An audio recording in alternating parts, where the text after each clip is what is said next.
1537년 조선의 가을, 한양의 저작거리에 음산한 소문이 피어오르기 시작했습니다. 그것은 바로 얼마 전까지만 해도 왕 위의 왕이라 불리며 나라를 소나귀에 쥐고 흔들었던 사내 김한로의 비참한 최후에 대한 이야기였습니다. 그의 권력은 하늘을 찔렀고 그의 잔혹함은 백성들을 공포에 떨게 만들었지만 그가 휘두른 칼날에 묻은 피는 정적들의 것만이 아니었습니다. 그의 가장 어두운 비밀, 심지어 가족에게까지 향했던 그 섬뜩한 진실이 서서히 드러나기 시작합니다.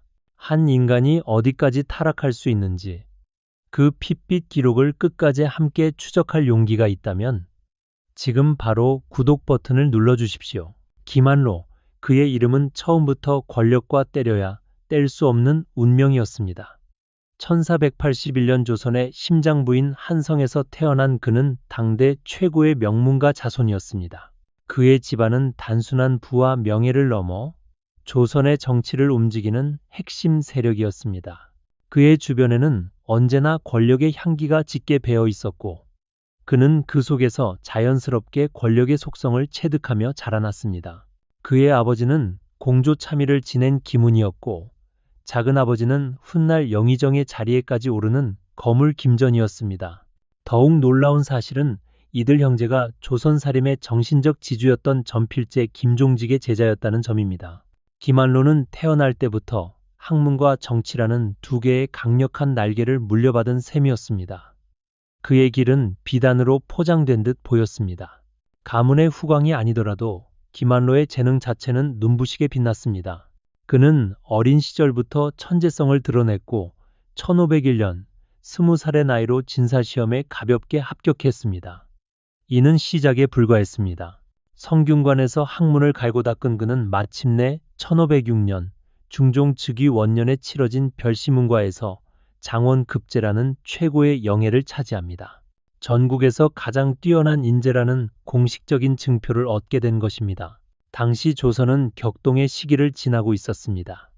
연산군의 끔찍한 폭정을 끝낸 중종반정은 성공했지만 역설적으로 왕의 권위는 땅에 떨어져 있었습니다. 중종은 반정을 이끈 공신들의 등살에 밀려 자신의 뜻을 제대로 펼치지 못하는 허수아비 왕에 가까웠습니다. 조정은 힘있는 자들의 놀이터였고 그들 사이의 암투는 날이 갈수록 치열해지고 있었습니다. 이러한 혼란한 정국 속에서 김한로는 홍문관과 사간원 같은 핵심 요직을 두루 거치며 자신의 정치적 입지를 단단히 다져나갔습니다. 젊고 총명한 이신진 관료는 여러 차례 날카로운 상소를 올려 시정해 잘못된 점들을 바로잡을 것을 건의하며 개혁적인 인물로 주목받기 시작했습니다.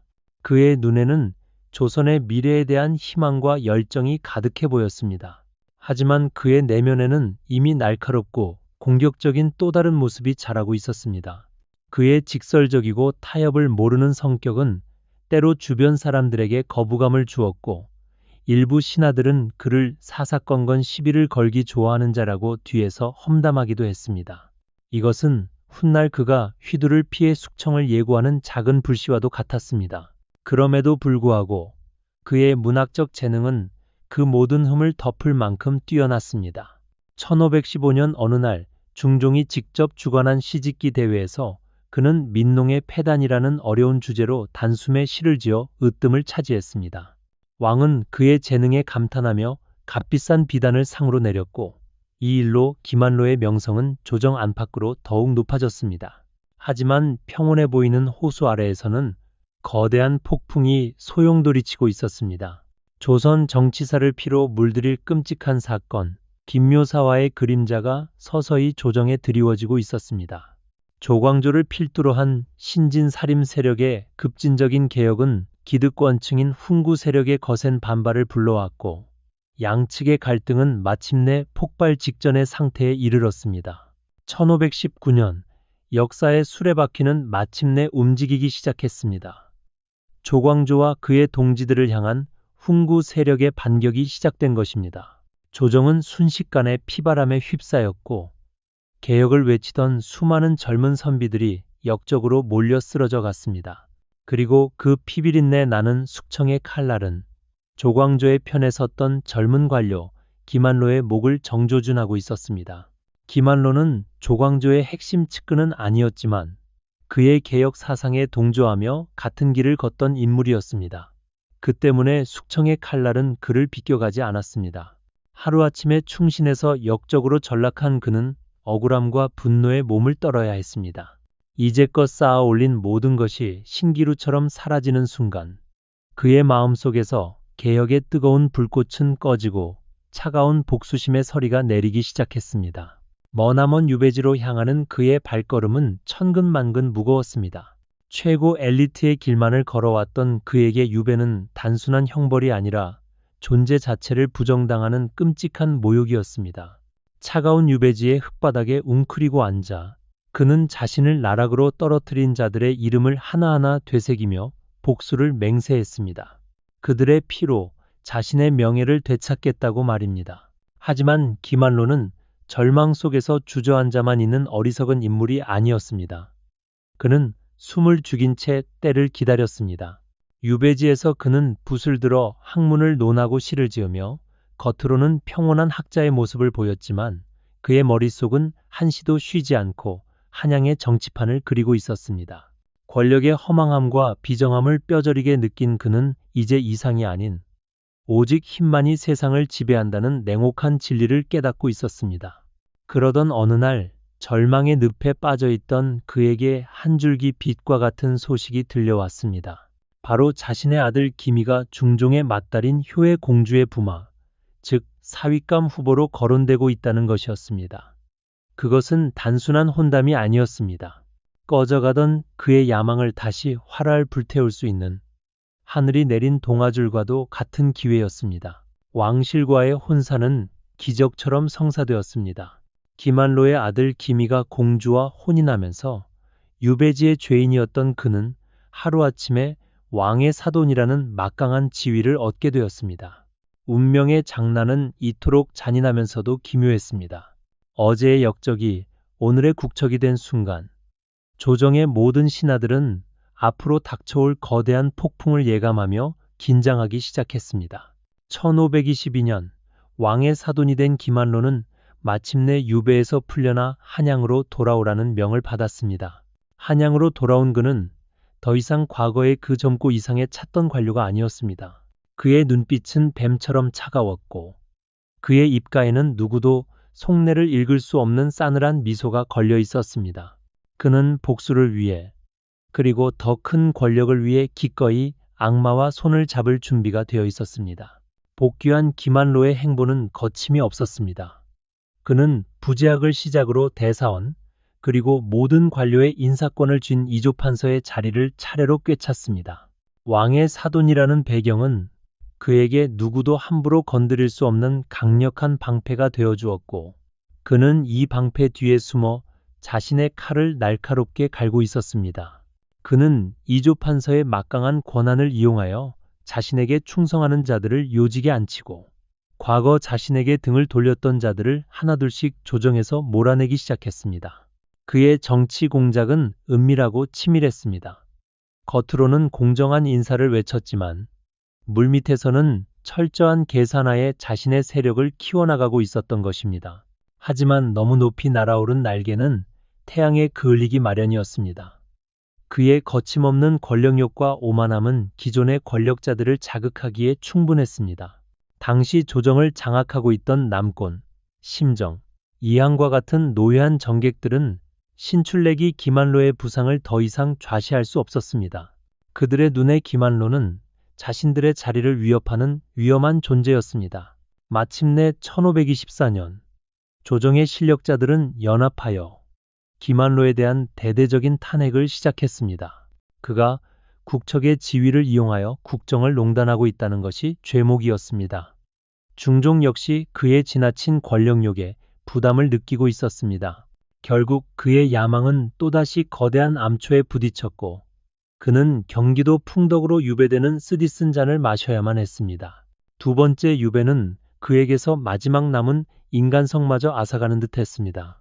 첫 번째 유배가 억울함과 분노였다면 두 번째 유배는 뼛속까지 스며드는 치욕과 냉소적인 복수심만을 남겼습니다. 그는 더 이상 세상을 이상이나 정의로 보지 않았습니다. 그의 눈에 인간은 오직 이용할 수 있는 도구와 제거해야 할 장애물 두 종류로만 나뉠 뿐이었습니다. 유배지의 쓸쓸한 밤, 그는 어둠 속에서 자신을 나락으로 떨어뜨린 자들의 이름을 곱씹었습니다. 남곤, 심정, 이항. 그 이름들은 이제 그에게 복수의 동의어가 되었습니다. 그는 그들이 자신에게 안겨준 고통을 1000배, 10,000배로 되갚아줄 날을 상상하며 차가운 분노를 키워나갔습니다. 그의 복수 계획은 감정적인 분풀이가 아니라 한 수 한 수를 계산하는 냉혹한 바둑과도 같았습니다. 놀랍게도 그는 이 시기에 용천담적기라는 뛰어난 수필집을 집필했습니다. 이 책에서 그는 세상 만물의 이치와 고금의 현인들의 행적을 논하며 깊은 학식과 통찰력을 보여주었습니다. 후세 사람들은 이 책만 읽고는 그를 군자라 칭송할 정도였습니다. 그의 붓끝에서는 군자의 향기가 풍겼지만 그의 마음 속에서는 독사의 혀가 날름거리고 있었습니다. 그는 유배지를 정치적 성소로 만들었습니다. 겉으로는 학문에만 몰두하는 척했지만 비밀리에 한양의 동조자들과 서신을 주고받으며 정치판의 동향을 낱낱이 파악하고 있었습니다. 민수청과 같은 인사들이 그의 처소를 드나들며 그의 억울함을 변호했고 그는 이들을 통해 자신은 무고한 희생양이라는 동정 여론을 퍼뜨렸습니다. 그러던 1527년 마침내 그에게 기회가 찾아왔습니다. 그의 가장 큰 정적이었던 남곤이 병으로 세상을 떠난 것입니다. 기만로는 이것을 하늘이 자신에게 내린 신호라고 여겼습니다. 자신을 올가매던 가장 굵은 쇠사슬 하나가 끊어진 순간 그는 잠자던 야수의 발톱을 드러낼 준비를 시작했습니다. 그는 즉시 아들 기미와 며느리 효의 공주에게 밀서를 보냈습니다. 자신의 억울함을 왕에게 호소하여 유배에서 풀려날 수 있도록 하라는 지시였습니다. 그는 자신의 가족을 장기판의 말처럼 움직여 유배지라는 한정된 공간에서도 한양의 조정을 뒤흔드는 놀라운 정치력을 보여주었습니다. 효의 공주는 아버지인 중종을 찾아가 눈물로 호소했습니다. 억울하게 유배를 당한 시아버지의 처지를 슬퍼하며 선처를 구하는 딸의 모습에 아버지로서 중종의 마음은 흔들릴 수밖에 없었습니다. 기만로의 계략은 정확히 중종의 가장 약한 부분을 파고들었던 것입니다. 결국 1530년 중종은 계속되는 압박을 이기지 못하고 기만로를 유배에서 풀어주라는 명을 내렸습니다. 왕의 교지가 유배지에 도착하던 날 기만로는 아무런 표정도 짓지 않았다고 합니다. 그의 마음속에서는 뜨거운 환희가 아닌 이제부터 시작될 피의 축제를 예고하는 차가운 승리감만이 자리하고 있었습니다. 몇 년 만에 다시 한양 땅을 밟은 기만로를 맞이한 것은 사람들의 경계심 가득한 눈빛이었습니다. 조정의 신료들은 모두 알고 있었습니다. 그가 단순히 용서받고 돌아온 것이 아님을. 한양의 성문으로 들어서는 그의 모습은 마치 지옥에서 돌아온 복수의 화신과도 같았습니다. 복귀한 기만로는 단 하루도 지체하지 않았습니다. 그는 아직 관직에 오르기도 전에 막후에서 움직여 대사원 김근사와 대사관 권예를 조종했습니다. 그의 손끝에서 움직인 대관들은 일제히 심정을 탄핵하는 상소를 올렸고 제대로 손 써볼 틈도 없이 심정은 파직당하고 유배를 떠나야 했습니다.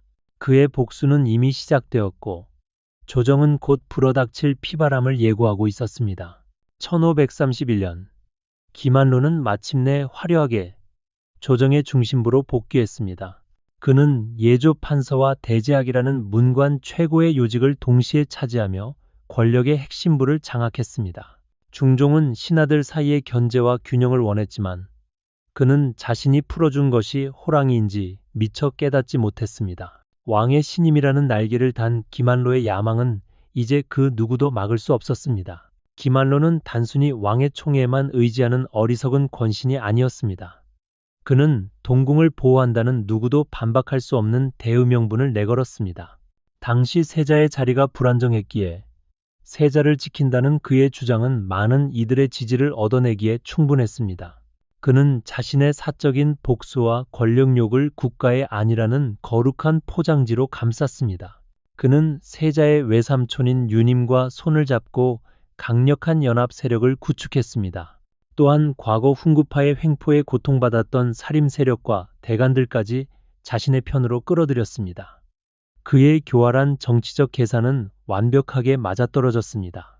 적의 적은 동지라는 오래된 진리를 이용하여 그는 순식간에 조정을 장악할 거대한 세력을 만들어냈습니다. 막강한 힘을 손에 쥔 김한로의 복수는 이제 거칠 것이 없었습니다. 그의 마지막 남은 정적 이항을 제거할 차례였습니다. 그는 이항이 과거에 저지른 사소한 실수를 하나 찾아내 대간들을 총동원하여 그것을 국가를 뒤흔들 만한 대죄로 부풀렸습니다. 결국 이항은 변변한 저항 한번 해보지 못하고 파직 후 사사되었습니다. 김한로의 복수극은 이렇게 완성되었습니다. 이제 조정은 김한로의 완벽한 왕국이 되었습니다. 그 누구도 감히 그의 심기를 거스르지 못했습니다. 그의 눈빛 하나에 대신들은 고개를 조아렸고 그의 말 한마디에 사람의 목숨이 오갔습니다. 조정은 숨소리조차 들리지 않는 거대한 무덤과도 같았고 모든 신하들은 그의 발 아래에서 떨고 있는 노예나 다름없었습니다. 그의 권세는 하늘을 찔렀습니다. 1531년 말 그는 문무의 모든 핵심 요직을 겸직하며 사실상 조선의 모든 권력을 손아귀에 넣었습니다. 당시 사원부 담벼락에 익명의 방이 붙었습니다. 나라의 권력이 김한로의 손에 떨어졌으니 백년사직의 주인이 과연 누구란 말인가? 백성들조차 이 나라의 실질적인 왕이 중종이 아닌 김한로임을 알고 있었던 것입니다. 1534년 우의정 이듬해에는 좌의정의 자리에 오른 그는 명실상부한 조선의 2인자가 되었습니다. 하지만 그의 권력욕은 채워질 줄 몰랐습니다. 복수가 끝난 지금 그에게 남은 것은 오직 권력 그 자체에 대한 탐욕뿐이었습니다. 그는 이제 자신을 지키기 위해서가 아니라 단지 자신의 힘을 과시하기 위해 칼을 휘두르기 시작했습니다. 그는 허왕, 채무택과 같은 자들을 자신의 수족으로 삼아 공포 정치를 펼쳤습니다. 이들은 김한로의 사냥개 역할을 하며 그의 마음에 들지 않는 자들을 가차없이 물어뜯었습니다. 그들은 잊지도 않은 죄를 만들어내고 무고한 사람들을 역적으로 몰아 숙청했습니다. 사람들은 이 세 사람을 정유삼흉이라 부르며 두려움에 떨었습니다. 그의 광기가 절정에 달한 사건은 바로 작서의 변이었습니다. 1533년 어느 날 밤 동궁의 뜰에서 끔찍한 물건이 발견되었습니다. 불에 그슬린 쥐의 사체와 함께 세자와 왕비를 저주하는 내용의 글이었습니다. 궁궐은 발칵 뒤집혔고 국본을 흔들려는 대역죄라며 조정은 들끓었습니다. 그러나 이 모든 것은 김한로가 직접 쓰고 연출한 한 편의 잔혹한 비극이었습니다. 그는 이 사건의 배우로 평소 세자의 자리를 위협한다고 여겼던 경빈 박씨와 그녀의 아들 복성군을 지목했습니다. 왕의 총애를 받던 경빈 박씨와 복성군은 변명할 기회조차 얻지 못하고 영모의 주범으로 몰렸습니다. 김한로가 파놓은 끔찍한 함정에 그들은 속절없이 걸려들고 말았습니다. 김한로가 쳐놓은 거미줄에 걸린 경빈 박씨와 복성군은 비참한 최후를 맞았습니다. 그들은 폐서인되어 사약을 마셔야 했고 그들의 죽음으로 김한로는 자신의 권력에 걸림돌이 될 만한 또 하나의 정적을 제거하는 데 성공했습니다. 이제 조선에 그의 허락 없이 숨쉬는 것조차 어려운 시대가 도래한 것입니다. 그는 스스로 신이 되었다고 착각하기 시작했습니다. 절대 권력은 절대적으로 부패했습니다. 김한로는 자신의 집에 궁궐에나 사용하는 단청을 칠하고 온갖 서화와 보물들을 수집하며 극도의 사치를 누렸습니다. 그는 국가의 재정을 담당하는 호조판서까지 겸임하며 나라의 재산을 자신의 쌈짓돈처럼 사용했습니다. 백성들의 고통 어린 신음은 호화로운 그의 저택 담장을 넘지 못했습니다. 그의 복수심은 죽은 자에게까지 미쳤습니다. 그는 이미 세상을 떠난 정적 남권의 죄를 다시 들추어내 그의 관작을 추탈하는 졸렬함을 보였습니다. 또한 원로 대신이었던 정광필이 자신의 뜻을 따르지 않자 가차없이 유배를 보내버렸습니다. 그의 앞에서는 오직 순종과 아첨만이 존재할 뿐 그 어떤 반대의 목소리도 용납되지 않았습니다. 하지만 기만로는 알지 못했습니다. 자신의 권력이 가장 찬란하게 빛나던 바로 그 순간, 그의 심장을 겨눌 비수가 조용히 모습을 드러내고 있다는 사실을 말입니다. 1534년 중종의 세 번째 왕비였던 문정왕후가 아들을 낳았습니다. 훗날 명종이 되는 경원대군의 탄생은 왕실의 큰 경사였지만 동시에 조정에는 새로운 피바람을 몰고 올 갈등의 씨앗이었습니다. 이전까지 아들이 없었던 문정왕후는 세자를 보호하는 입장이었습니다. 그러나 자신의 아들이 태어난 순간 그녀의 입장은 180도 달라졌습니다. 그녀의 마음속에는 자신의 아들을 왕위에 올리고 싶다는 뜨거운 야망이 싹트기 시작했습니다. 이는 세자의 가장 강력한 후원자였던 기만로와의 정면 충돌이 불가피함을 의미했습니다. 문정왕후는 결코 평범한 여인이 아니었습니다. 그녀는 잔인할 정도로 냉정했고 남성 정객들을 능가하는 뛰어난 정치적 감각을 지닌 인물이었습니다. 그녀는 웃는 얼굴 뒤에 칼을 숨기고 있었으며 자신의 목표를 위해서라면 그 어떤 수단과 방법도 가리지 않을 준비가 되어 있었습니다. 기만로는 자신과 똑같이 잔혹하고 어쩌면 자신보다 더 교활한 상대를 만난 것입니다. 문정왕후는 자신의 오빠인 윤원노와 동생 윤원영을 중심으로 새로운 정치 세력을 규합하기 시작했습니다. 이들이 바로 훗날 조정을 피로 물들일 소윤 세력의 핵심이었습니다. 자연스럽게 기존의 세자 세력인 윤임과 기만로의 대윤 세력과 소윤 세력은 서로를 향해 으르렁거리는 두 마리의 맹수와 같은 형국이 되었습니다. 그러나 권력에 취한 기만로는 치명적인 실수를 저지릅니다. 그는 문정왕후의 세력을 과소평가했습니다. 수많은 풍파를 헤쳐오며 조정을 장악한 그는 고작 여인과 그 형제들이 자신의 상대가 될 것이라고는 상상조차 하지 않았습니다. 권력의 정점에 선 그는 자신의 발밑에서 거대한 지각 변동이 일어나고 있음을 전혀 감지하지 못했습니다. 문정왕후는 기만로보다 훨씬 영리했습니다. 그녀는 기만로가 경빈 박씨를 제거할 때 침묵으로 동조했습니다. 어차피 자신의 아들에게도 위협이 되는 존재들이었기 때문입니다. 그녀는 기만로가 스스로 손에 피를 묻히도록 내버려둔 뒤 그의 힘이 약해지고 명분이 더러워질 때를 조용히 기다리고 있었습니다. 1537년 마침내 기만로는 스스로 무덤을 파는 최악의 수를 두고 맙니다.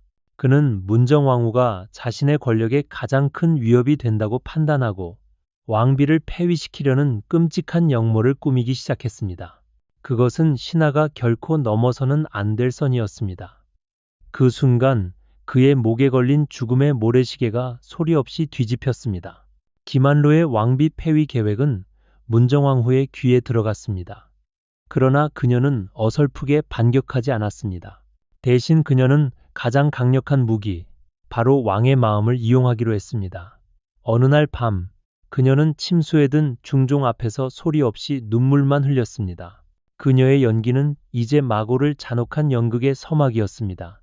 왕이 놀라 무슨 일이냐고 묻자 그녀는 슬픔에 잠긴 목소리로 말했습니다.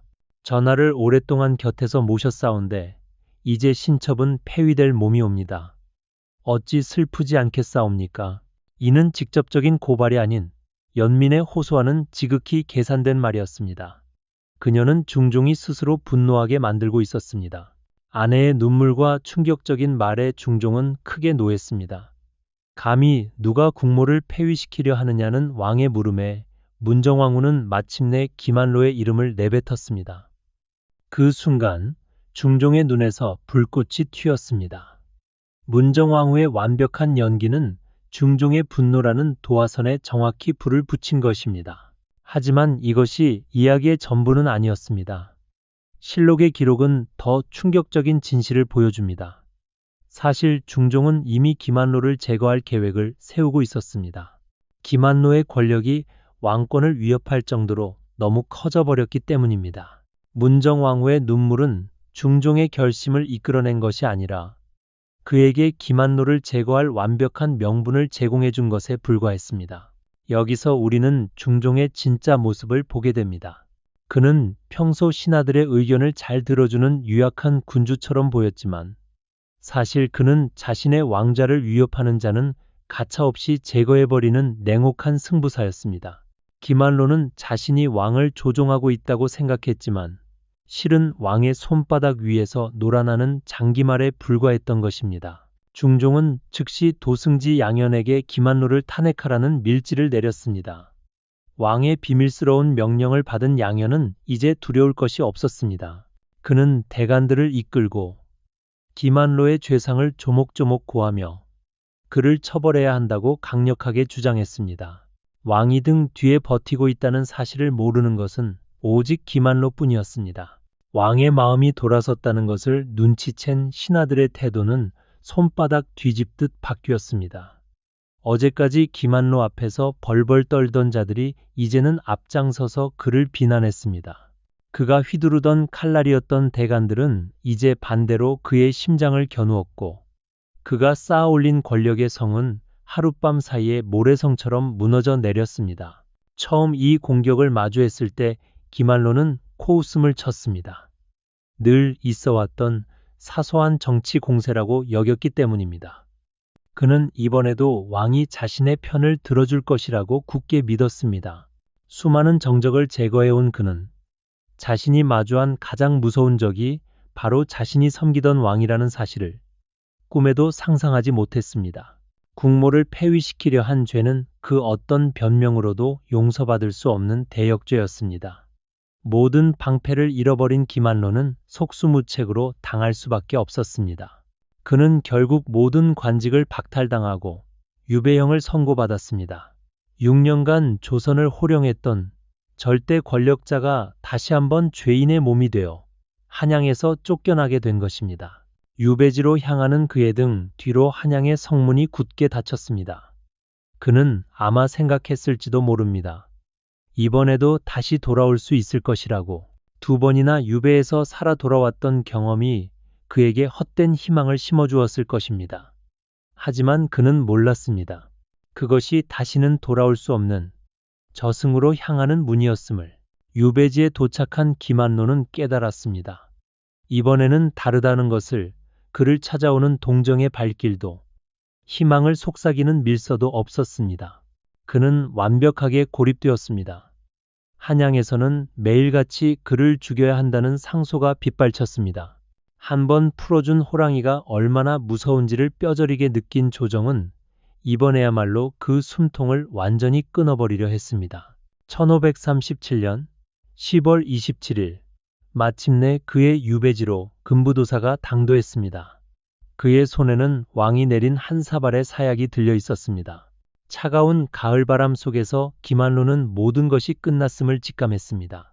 권력의 정점에서 세상을 호령하던 그의 56년 인생은 그렇게 한 사발의 쓰디쓴 독주와 함께 허무하게 막을 내리고 있었습니다. 전해지는 이야기에 따르면 그가 젊었을 적 명나라의 한 관상가에게 점을 본 적이 있다고 합니다. 관상가는 그의 얼굴을 보더니 부귀는 극에 달하겠으나 자를 조심하라고 예언했습니다. 칠글 의미하는 그 글자처럼 기만로는 기이하게도 갈봉현이라는 땅에서 최후를 맞았습니다. 그의 죽음은 마치 운명이 정해놓은 비극 같았습니다. 그의 죽음으로 모든 것이 끝난 것이 아니었습니다. 그의 가족과 일족에게는 더욱 잔혹한 운명이 기다리고 있었습니다. 조카 구명은 저작거리에서 공개 처형된 뒤 목이 내걸렸고 양자 구의겸 역시 참수되었습니다. 남은 가족들은 모두 노비로 전락하여 전국 각지로 뿔뿔이 흩어졌습니다. 그가 쌓아올린 모든 것은 한 줌의 재가 되어 사라졌습니다. 하지만 가장 끔찍하고 소름 끼치는 이야기는 실록에 기록된 그의 딸에 대한 이야기입니다. 기만로에게는 눈이 멀고 용모가 아름답지 못한 딸이 있었습니다. 그는 자기 딸을 너무나 미워한 나머지 죽이려고 마음먹었습니다. 굶겨 죽이려 하니 딸이 밤낮으로 울부짖어 이웃이 들을까 두려웠고 칼로 찔러 죽이자니 시체에 남을 상처가 두려웠습니다. 결국 그가 선택한 방법은 딸을 독사에 물리게 하여 사고사로 위장하는 것이었습니다. 그는 계획대로 딸을 죽인 뒤 실록의 기록에 따르면 속으로는 매우 기뻤으나 겉으로는 슬픈 척하며 이웃들에게 슬픔을 과시했다고 합니다. 이것은 그의 잔혹함이 정치적 야망을 넘어선 인간 본성에 대한 근원적인 악이었음을 보여주는 증거였습니다. 이토록 잔혹한 악인이었지만 역설적이게도 그는 당대 최고의 문장가이자 시인이었습니다. 그의 시문집 희락당고를 보면 그의 섬세한 감수성과 깊은 학문적 소양에 감탄하지 않을 수 없습니다. 어떻게 한 인간의 내면에 이토록 극단적인 군자와 악마의 모습이 공존할 수 있었을까요? 그의 존재는 우리에게 인간성에 대한 섬뜩한 질문을 던집니다. 김한로가 사라진 조선의 정치는 평화를 되찾지 못했습니다. 그의 죽음이 만들어낸 권력의 공백은 문정왕후의 소윤 세력과 유님의 대윤 세력 간의 더 끔찍한 싸움으로 채워졌습니다. 결국 이 갈등은 을사사화라는 또 다른 피해 숙청을 낳았고 조선은 더 깊은 혼란의 소용돌이 속으로 빠져들었습니다. 김한로의 삶은 우리에게 네 가지의 뼈아픈 교훈을 남깁니다. 첫째, 권력은 영원하지 않다. 둘째, 복수심은 자신마저 파멸시킨다. 셋째, 통제되지 않는 야망은 인간을 괴물로 만든다. 그리고 마지막으로 견제와 균형이 없는 권력은 반드시 부패한다. 500년 전 한 권력자의 이야기는 오늘을 사는 우리에게도 여전히 유효한 경고를 보냅니다. 절대 권력은 절대적으로 부패한다는 진리를 우리는 김한로의 삶을 통해 배웁니다. 역사는 반복됩니다. 그러나 우리가 역사에서 교훈을 얻는다면 그 끔찍한 반복을 피할 수 있을 것입니다. 김한로의 이야기가 바로 그런 소중한 역사의 기록입니다.